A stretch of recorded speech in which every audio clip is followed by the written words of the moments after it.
I'm Evan Mitchell, music director of the Kingston Symphony Orchestra, and I'm very happy to be filming this dress rehearsal video for you today.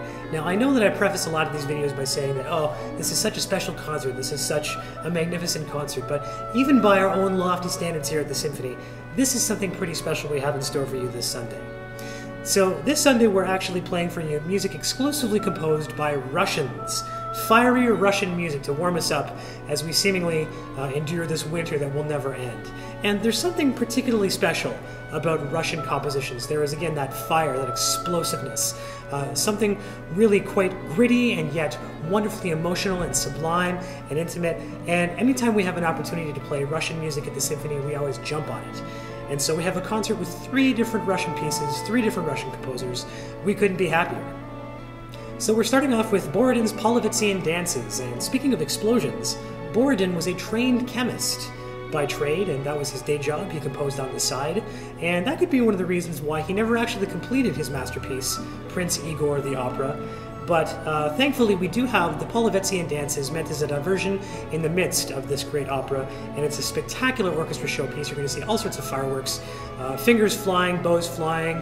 It's really something else, and that's a great way to start this concert. Next up, we have Rhapsody on a Theme of Paganini, which was written by Sergei Rachmaninoff, actually as a personal vehicle.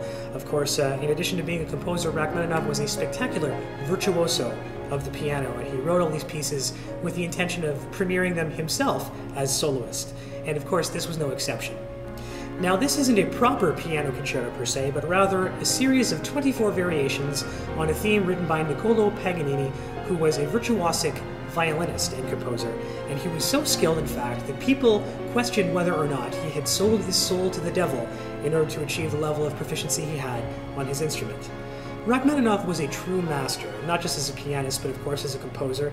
This is a beautiful piece. It's filled with all sorts of different colors, wonderful orchestration, drama up and down, left and right, and of course the famous 18th variation, Rachmaninoff's signature melody, was one that he immediately recognized would be so popular that he dedicated it to his agent. Last but not least, we're going to be performing Tchaikovsky's 6th Symphony, his final completed work, and in my opinion, his best symphony, and he thought so as well. He actually wrote in a letter how he thought that the Pathétique, his 6th and final symphony, was far and away the best thing he'd ever written. And what's so special about this piece is that it's a real emotional journey. An emotional roller coaster at times, but definitely a journey. There's everything from unbelievable manic happiness to the most isolated and personal sadness, to grief, to anguish, to joy, to reminiscence, and it ends with a sense of just absolutely giving up. So this concert has blockbuster written all over it. You have the frenetic energy of the explosive Polovtsian dances, you have the wit and the sparkle and the beautiful melody and virtuosity of the Rhapsody on a Theme of Paganini, and of course you have the incredible, monolithic, emotional journey of Tchaikovsky's 6th Symphony. So I'll see all of you on Sunday afternoon at 2:30 p.m. at the Grand Theater. You don't want to miss this.